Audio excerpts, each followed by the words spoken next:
Shalum, Shalum, and welcome to this channel. If you're tuning in for the first time, my name is Symmanayah, and these are the words I'm compelled to present before an awakening set-apart nation. And before I get into this, I want to say this: the views expressed in these messages do not reflect the owners, shareholders, management, and/or sponsors. With that said, let's get started. I've introduced a series called Everlasting to Everlasting, with the goal and intent to iron out some of the wrinkles, to straighten things out, to contribute towards navigating through all the confusion and differences among those who claim to be Yahusha, or those who are Yahusha, but may be unlearned or undiscerning or new to this awakening.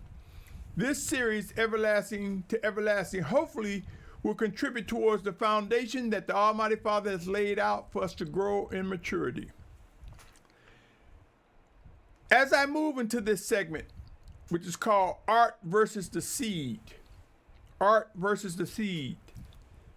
My brothers and sisters, let me ask you, have you ever went to an event, basketball, football, soccer, or whatever, an event, and the team that you was watching was losing, and you got up and you left before the crowd started moving out of the stadium, later to find out that the turnout and the victor was not the person you thought it would be?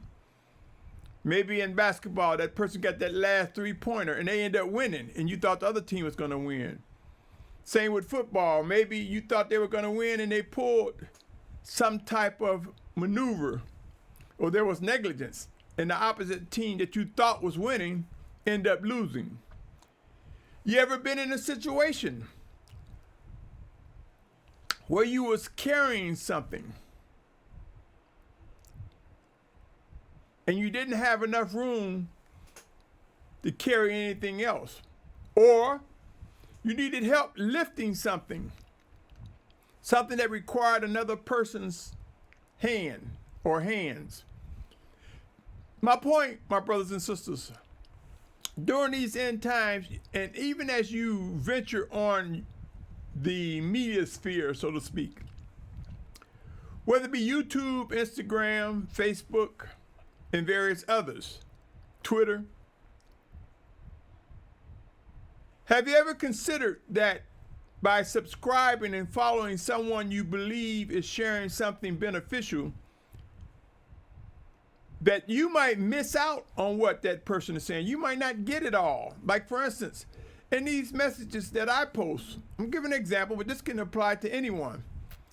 If you shut it off, they say the average viewer on YouTube is 5 minutes. If you shut it off and don't listen to the whole message because you think it's too redundant, too repetitive, or for whatever reason, and don't come back to hear it all, you might just miss something that's critical, something that was important, something valuable that was said. I realize time is valuable. Your time is important to you. Sometimes by subscribing, sharing, and like, you may have someone that comes into the fold of listening.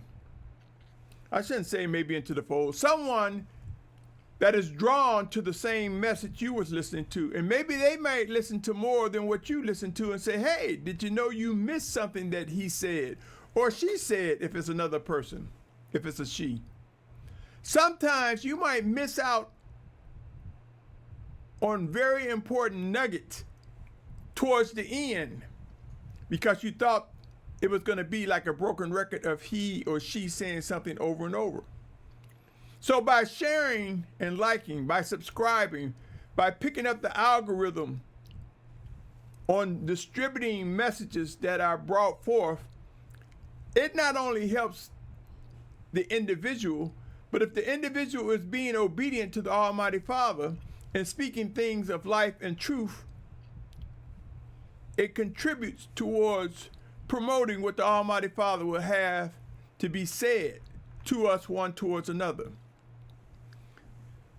With all that said, my brothers and sisters, consider subscribing, sharing, and like. If and only if you believe I am presenting something that energizes you, encourages you, help you to become stronger, help Yahushua to become stronger. In this segment, art versus the seed, I will present a case, my brothers and sisters, how art is broad, is huge, but the seed brings about true identity, true definition. The seed gets beyond the broadness. It gets beyond the colors, the strong words, or some may say big words, different words. The seed of the matter gets to the core of its identity, and once we identify the identity of a matter, then our expectations should be the fruit of a matter. And I'll explain that in a moment. So stay with me, my brothers and sisters, for in these last days, as end times ramp up, we will see the colorful words. We will see adjectives and adverbs to make what we say stronger. We will see individuals throw out modern Hebrew terms that are subjective, meaning that they have multiple meanings. So how do you know which meaning it's talking about? We will see people throw out and say this is ancient Hebrew, and it's not. Modern Hebrew is Aramaic influence. The pure lip will come, but we do not see examples of it as of this date of Yahushua. We will see how people saying precepts upon precepts, and I'm giving you the absolute truth, or the straightway truth, or the righteous truth, or the most spiritual truth. No matter what kind of adjectives and stuff we put in, is it the truth, period? Not absolute, the ultimate. All these things that are added as a result of one's demonstrating their charisma, so to speak, sometimes fuel and deflect us from what is true. Please note, my brothers and sisters, everything has a beginning and an end. When you came into this awakening, or as you are coming into this awakening, that was a start. But when did it begin?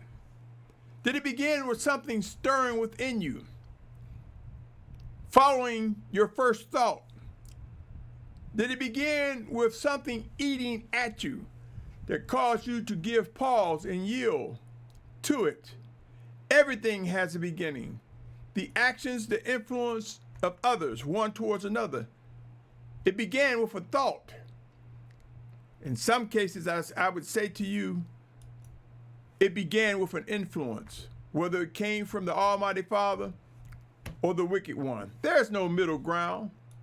You see, the way we are created, my brothers and sisters, we have this house, this tabernacle, our body. And in this body is a brain. And that brain can be programmed, conditioned to act certain ways, to interpret things certain ways, to respond in ways that were influenced by how we were raised, what environment we grew up in, what environment we tend to be around. Now I'm saying this to say, Yahushua, this is important. When I say everlasting to everlasting, art versus a seed, are we looking for entertainment? Are we looking for the feel good, the things that make us laugh? Or do we want the truth for such a time as this, O Yahushua? Let us be mindful of these words, my brothers and sisters. Revelation 21:6. Come with me. It says here, and he said to me, it is done. I am the Aleph and the Tah, the beginning and the end. To one who thirsts, I shall give the fountain of the water of life without payment. This is Yahuah being quoted as speaking to John or Yohanan. In Revelation 22:13, he said, I am the Aleph and the Tav, the beginning and the end, the first and the last. The first and the last. Yahusha, my brothers and sisters, so many people forget this. When it came to Yahuah creating Shabbat, he created Shabbat. He who is light, he who is the beginning and the end. So if he's the beginning and the end, that means things began with light and they ended with light. For he is the beginning and the end. So when they read Genesis regarding Shabbat, right away they say evening, morning, or day. They forgot who created it. They forgot that it began with he who is light. And various other scriptures, my brothers and sisters, people stop, wrongful stops, or they begin midways, mid-sentence, and they forget so much. People are quick to say, that's what the word says, talking about scripture, or what they call the Bible, and they'll say that that's the word of Yahuah. Knowing that it's been tampered with, knowing that he didn't put Jesus in the scriptures or the Bible. So because people say that doesn't mean that's true. Were there some original scriptures inspired by the Almighty Father? Indeed, they were.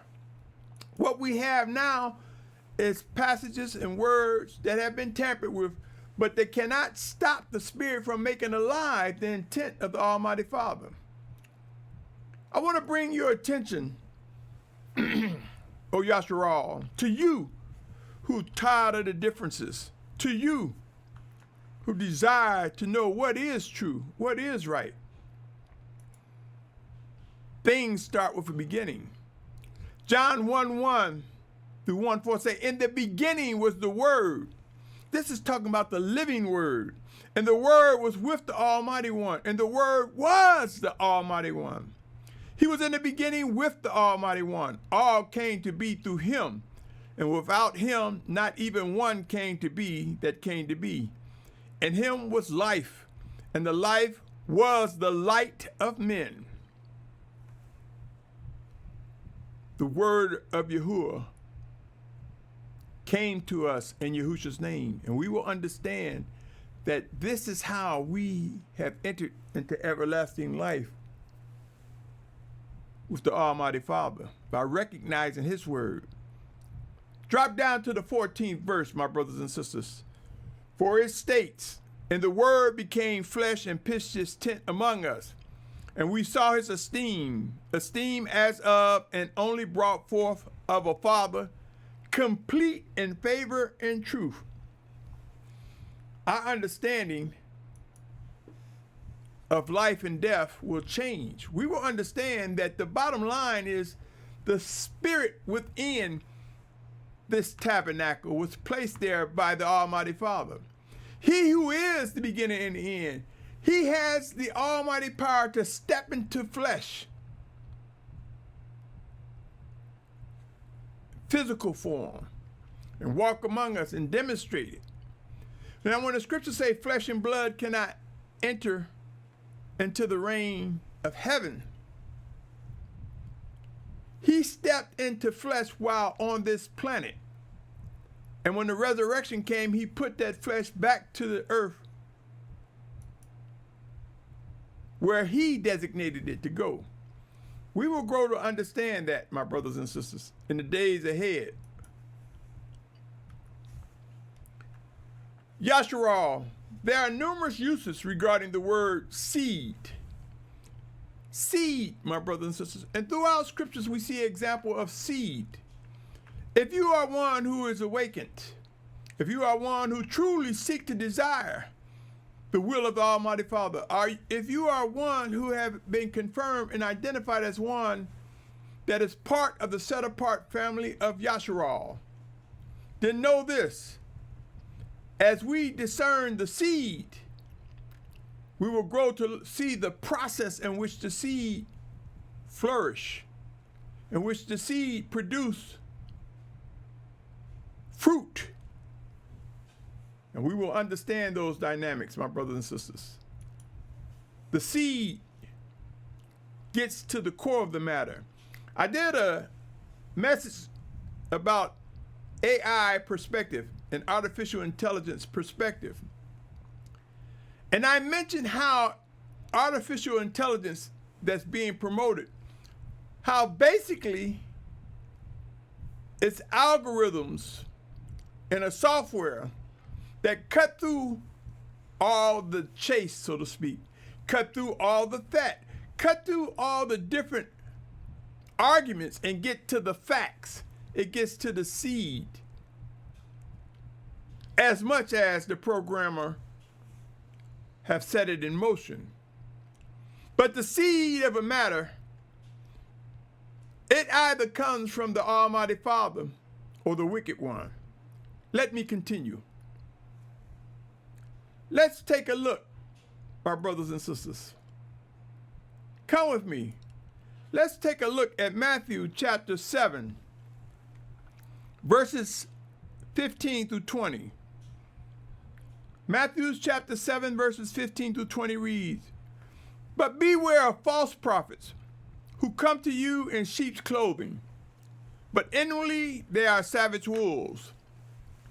You see, my brothers and sisters, do you think he would tell us to beware of somebody who inwardly are savage wolves and we not have the ability to discern that inwardly they are savage wolves? You know, you have people that say, "You don't know me, you don't know anything about me." That yet they claim they're pursuing set of partners. They claim to be pursuing the will of the Almighty Father.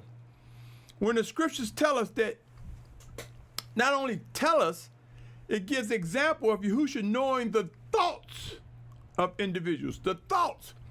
And if we are vessels of the Spirit of Yahuwah, if he dwells in us, do you not think the things that he sees he will reveal to us?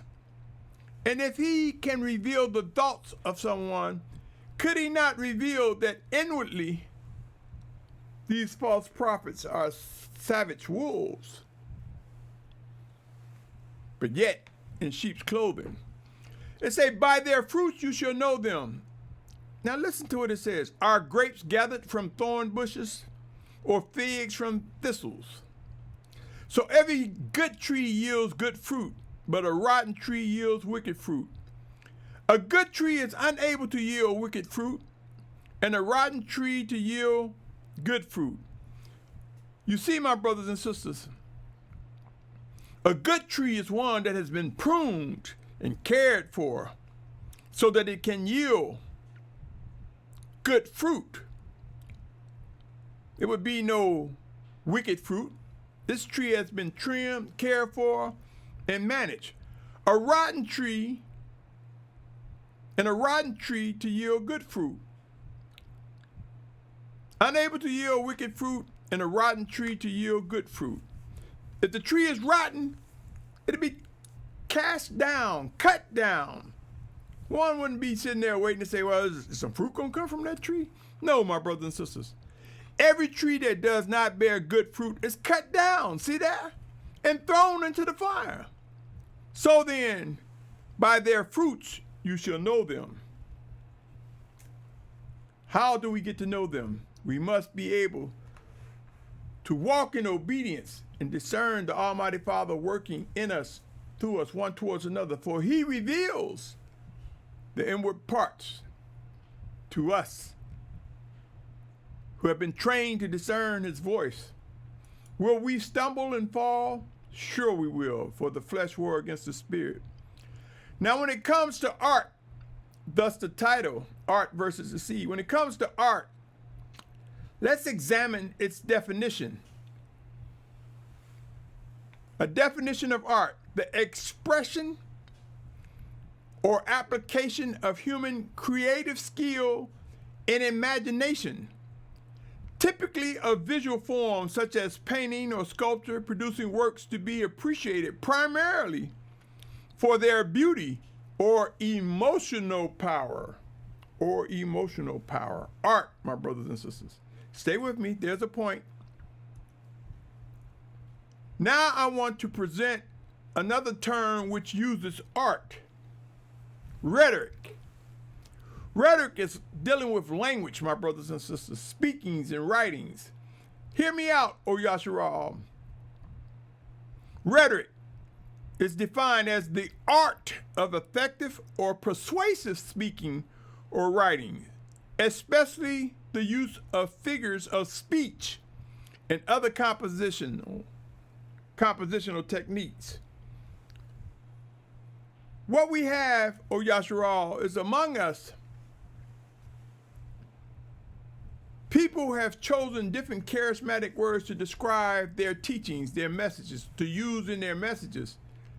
And sometimes, depending on how charismatic a person is, or how many adjectives or adverbs they use, or how strongly they speak, how strongly they demonstrate their emotion, to try to convey and convince people that they are absolutely confident. But when you get to the seed of the matter, we discover many are confidently wrong. Art versus the seed, the expression of emotions and creativity, sometimes deflect and distract us from what is true and what is right. To get to the bottom of it is to inquire, to examine, to ask questions, my brothers and sisters. Stay with me now. There was a time when we had one language, O Yahusha. We had one language. Come with me to Genesis chapter 11, verse 1 through 18. Verses 1 through 18. Genesis chapter 11, verses 1 through 18. And it reads, "And all the earth had one language and one speech. It came to be as they set out from the east that they found a place in the land of Shinar, and they dwelt there. And they said to each other, 'Come, let us make bricks and bake them thoroughly.'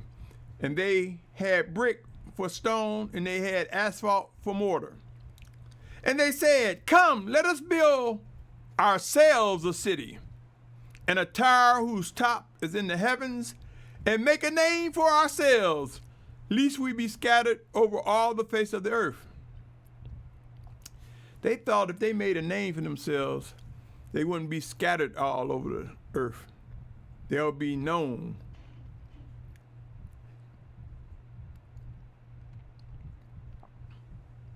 Fifth verse. Then Yahuah came down to see the city and the tower which the sons of men had built. And Yahuah said, 'Look, they are one people, they all have one language, and this is what they began to do. And now they are not going to be withheld from doing whatever they plan to do.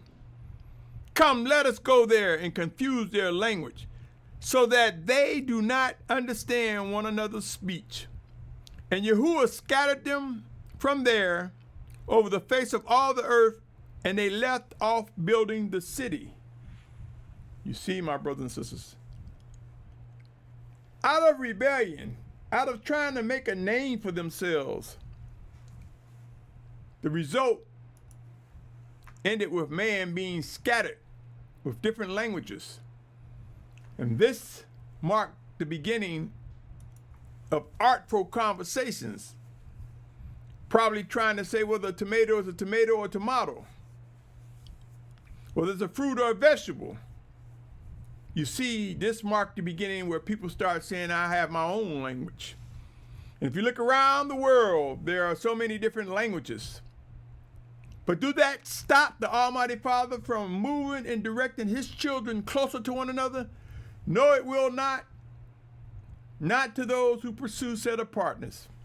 Although Yahusha became scattered, end time speaks of a final gathering. Do you think a final gathering will come to be without some movement towards a language that where we understand one another? End times bring about this expectation. Now, if you read Deuteronomy 28, you'll see the curses brought about scattering. You'll see over time, when Yahusha was disobedient, we became scattered and fragmented. But know this, O Yahusha, these are end times. These are days that mark the end of the age. But there will be a gathering before the physical return of Yahusha. Hear these words in Isaiah 11:12. And he shall raise a banner for the nations, Isaiah 11:12, and gather the outcasts of Yasharal and assemble the dispersed of Yehudah from the four corners of the earth. Some people think this is talking about just Yehudah. No, my brothers and sisters. Remember Revelation's 12th chapter, or if you knew, go to it. 7th chapter. It says 12 tribes will emerge, 12,000 from each of the 12 tribes, and it mentions a great multitude of many nations, kindreds, and tongues.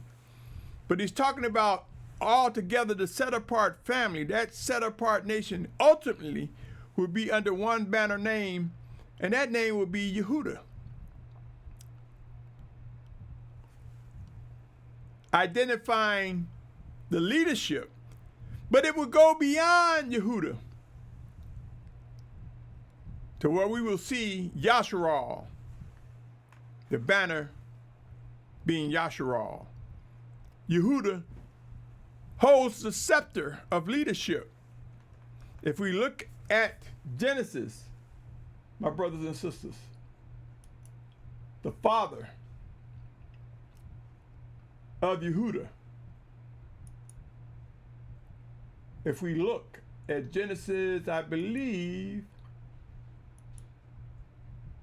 49th chapter, you will see where Yaakov, whose name was changed to Yasharal, commonly known as Israel, identified Yehudah as the one who carries the scepter, as the one who leads.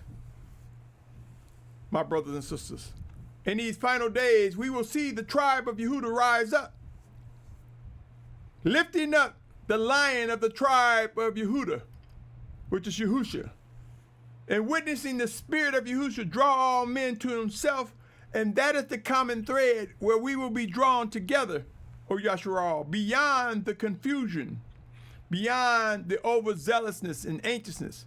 We will see as the spirit of Yahuwah's word that comes in Yahusha's name lead the tribes coming together from the four corners of the earth. And I've read Isaiah 43 where it says those he created for his esteem, because many will have you think that everyone before the physical return of Yahusha, that all the children of Yahuwah will be gathered before the physical return. No, my brothers and sisters. There will be destruction as the tribulation gets into its process and start to intensify and magnify. There will be destruction. There will be massive deaths. And some of us will face physical death. Some of us will face death for Yahusha's name. Some of us will be ordered to be in a place to echo the final words from the Almighty Father. Let those who are left behind, who are his, know this is the plan of Yahuwah. And they will go to the bosom of Abraham. So they're not left behind as our minds would think. Because keep in mind, people are dying daily.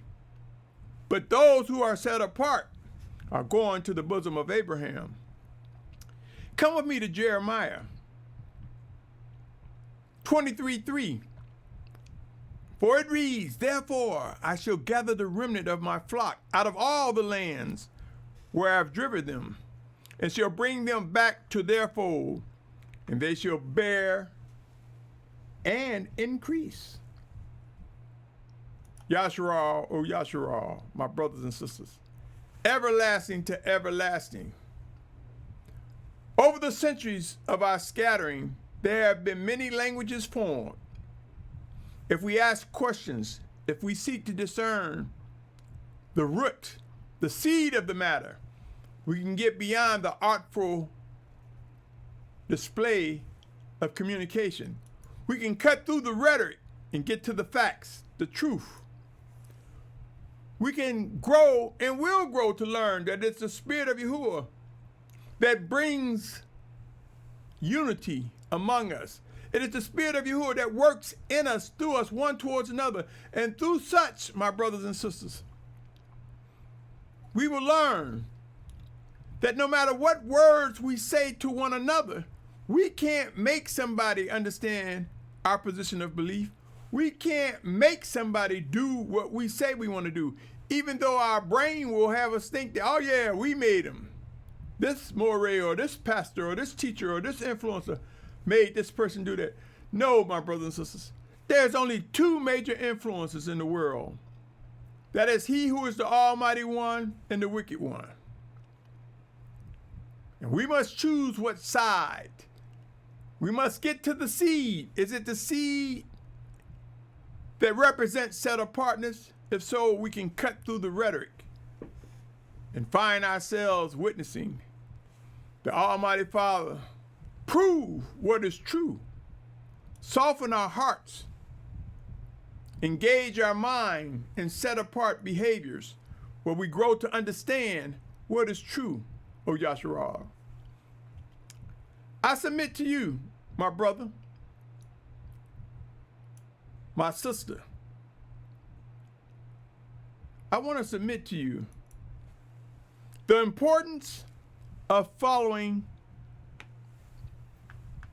this passage.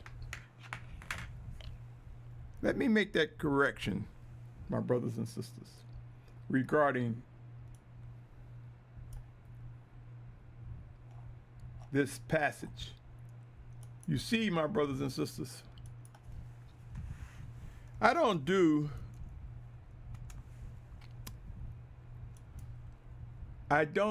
go over and do an edit these videos. So if I see something that I can correct relatively while I'm talking to you, I would rather do that than just to let it go. Sometimes I will let it go,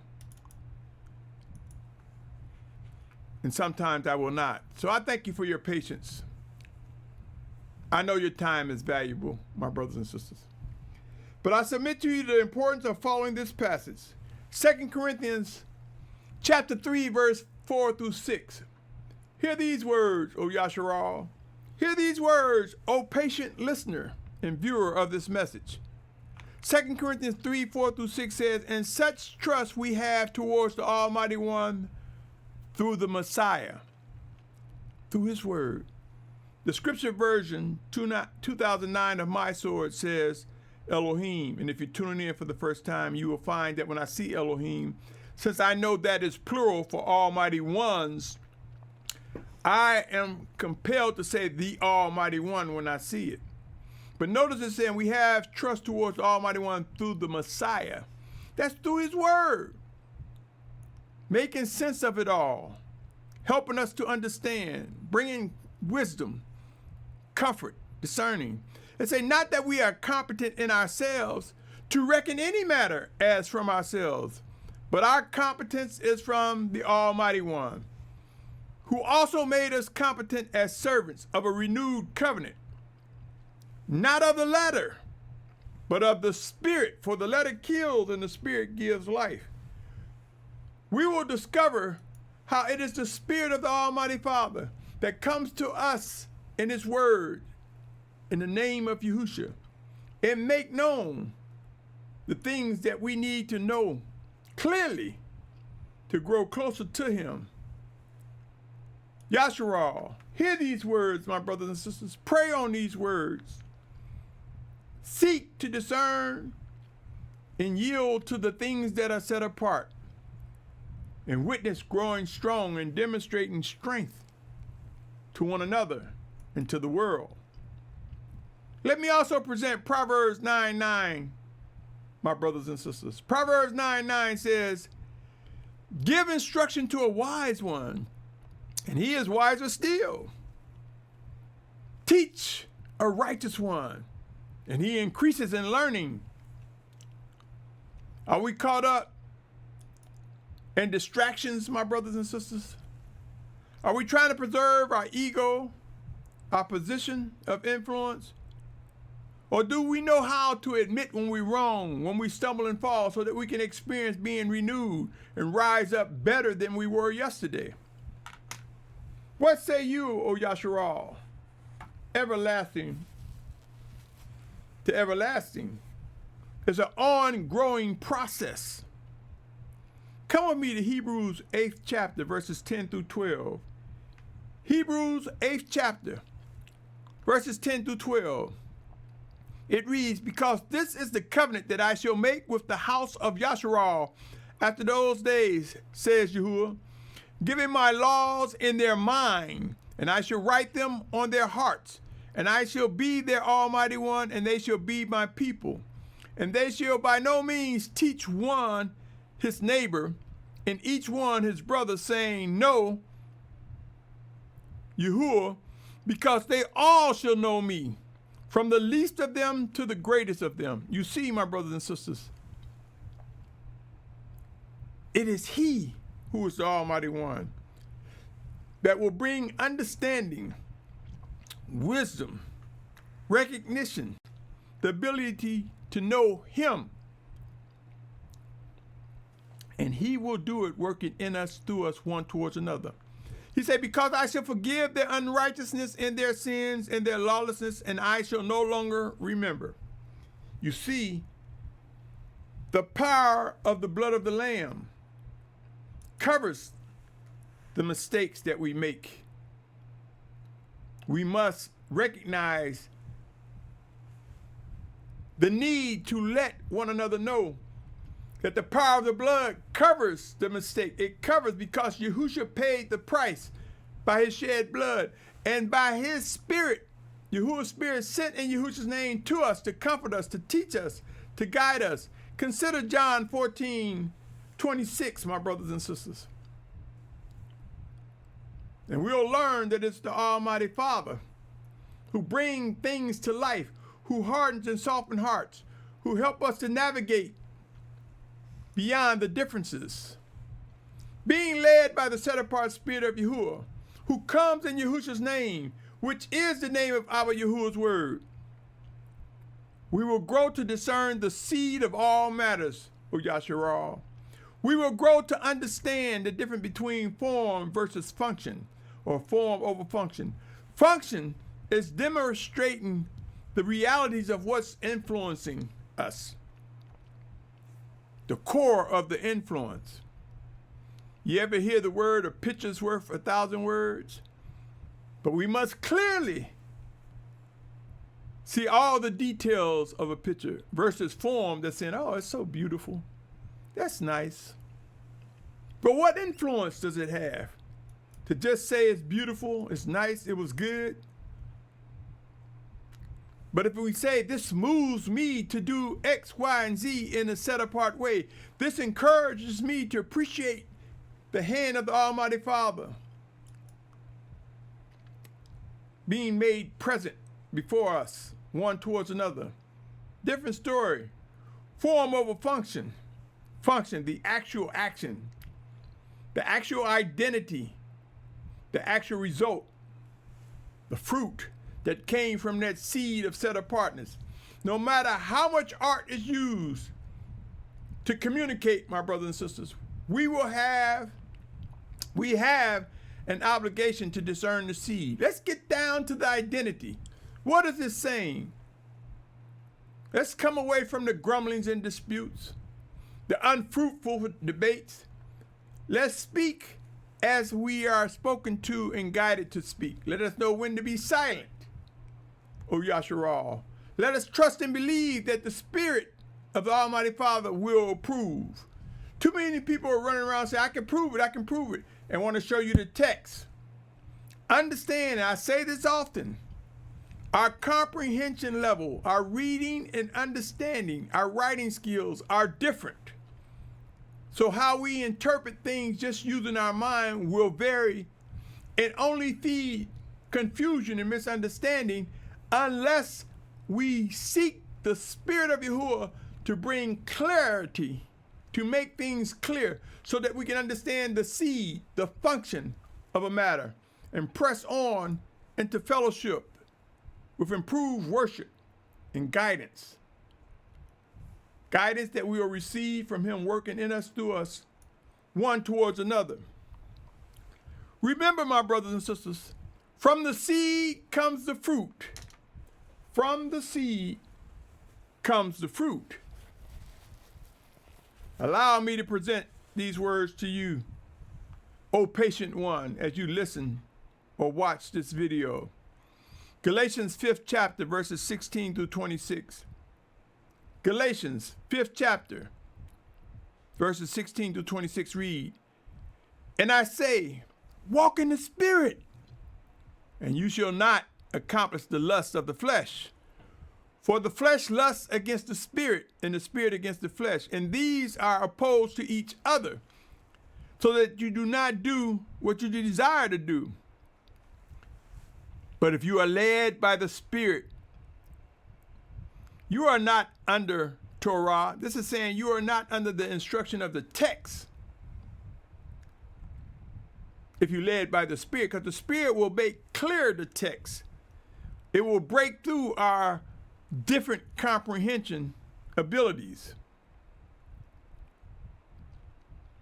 It says, "And the works of the flesh are well known, which are these: adultery, whoring, uncleanness, indecency, idolatry, drug, sorcery, hatred, quarrels, jealousy, fits of rage, selfish ambitions, dissensions, factions, envy, murders, drunkenness, wild parties, and the like, of which I forewarned you, even as I also said before, that those who practice such as these shall not inherit the reign of the Almighty One.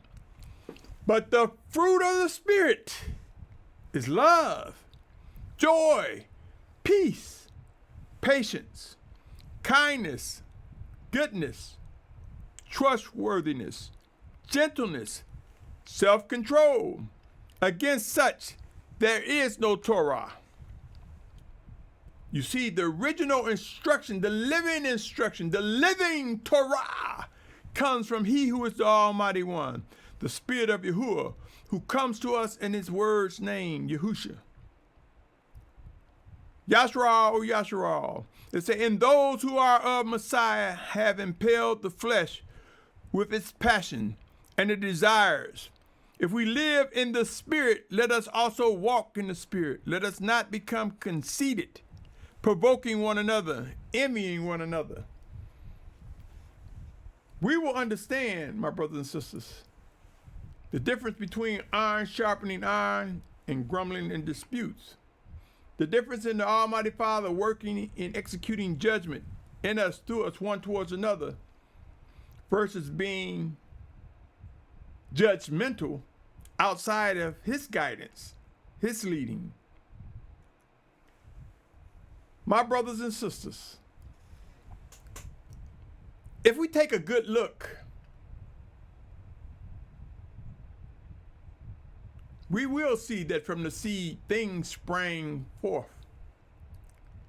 During end times, my brothers and sisters, there's a return to recognizing the seed once again. If you look at the scriptures, things began as a seed. Even with Abraham, a promise was made to his seed. And things grew out, blew out, enlarged. And we see that the fulfillment of the promise of Abraham's seed is magnified in these final days, this end of the age. So from seed to fruit, back to recognizing the promise that the Almighty Father made regarding Abraham's seed, we will return to the seed of the matter. The seed of the matter is life everlasting and everlasting life through the Almighty Father Yahuah. What say you, O Yasharal? Are you caught up in the flowery and artful use of rhetoric, artful use of language? Or have you discerned the pathway toward that prepares us for that time that pure lip will indeed return? The pure lip, be advised, man is trying to speed up the return to the pure lip. There are mores, teachers, pastors, and bishops. There are many individuals who are trying to speed it up, trying to make you think they're teaching you the original language. Just because they say ancient Hebrew, they want you to think that that's ancient Hebrew. Some are saying it's ancient Hebrew and speaking Yiddish, a derived language from the synagogue of Satan. Some are telling you they're teaching you ancient Hebrew and they speak in modern, but they want you to think it's ancient because they say it's the word ancient. Yashral, and they're trying to speed up what is stated in Zephaniah chapter 3, verse 9 through 13. Let me read it as I gradually come to a close, my brothers and sisters. Zephaniah chapter 3, 9 through 13 reads, "For then I shall turn unto the people a clean lip, so that they all call on the name of Yahuah to serve him with one shoulder. From beyond the rivers of Cush, my worshipers, the daughter of my dispersed ones, shall bring my offering. In that day you shall not be put to shame for any of your deeds in which you have transgressed against me. For then I shall remove from your midst your proud exalting ones, and you shall no more be haughty. In my set apart mountain," he's talking about that mountain, that set apart mountain, I am compelled to believe is the true Mount Sinai, situated in the northwest quadrant of what is known as Saudi Arabia, commonly labeled Jabal al-Lawz. I believe that is the set apart mountain of the Almighty Father. He goes on to say, "But I shall leave in your midst an oppressed and poor people, and they shall trust in the name of Yahuah. The remnant of Yasharal shall do no unrighteousness and speak no falsehood, nor is a tongue of deceit found in their mouth. For they shall feed their flocks and lie down with none to frighten them." This is a phenomenal thing that will occur, O Yasharal. And out of discipline, out of the promise from the Spirit of the Almighty Father, we will witness returning to the pure lip. Beware of those who are overly anxious and present a language that is not our pure lip. Now, there's nothing wrong with learning historical languages, my brothers and sisters. There's nothing wrong with that. There's nothing wrong with witnessing the art of language, witnessing the different rhetoric people are using. But do not succumb to the lies that that's the pure lip. It is not, O Yasharal. How much time have you spent with someone that tells you this is the original Hebrew for the English word, and then they give you 5 different definitions for that Hebrew word, from strength to leadership to head to cornerstone, 5 different definitions. They start showing you that Hebrew words have subjective meanings, have multiple meanings. Then they bring you right back to the English language, trying to explain to you that that's the pure lip. How much time is wasted on reading the scriptures and trying to interpret what the original Hebrew was, which we do not have in our possession, versus discerning the life and what the scripture is saying to us?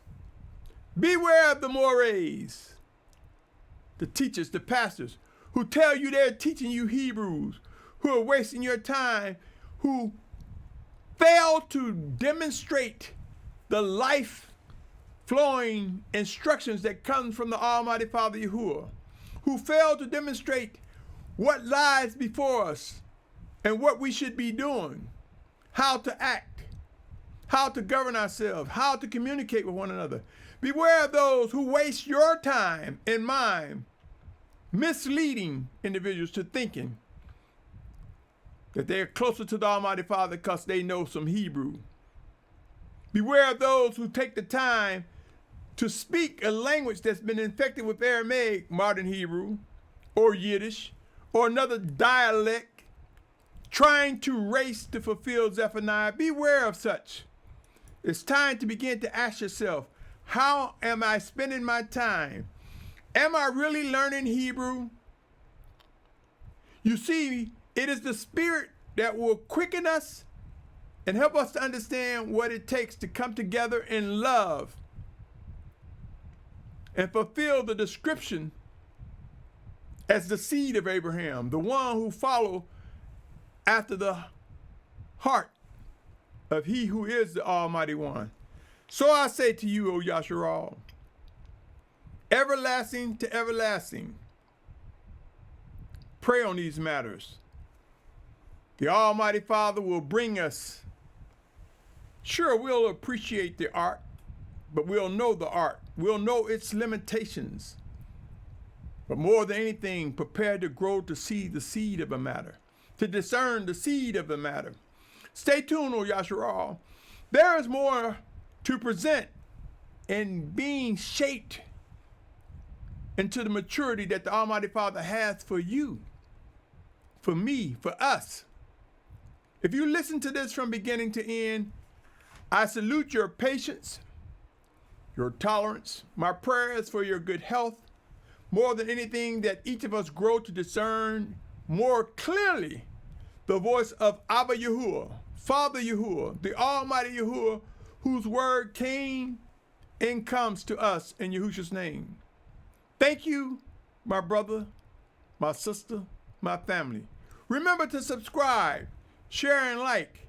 Let others get involved with the lifting, if indeed the lifting is something that requires encouragement, if the lifting is something that brings about strength in walking this set-apart walk, if the lifting helps the stream of the word of Yahuah flows and overflow in and out of us. Stay tuned, O Yahusha.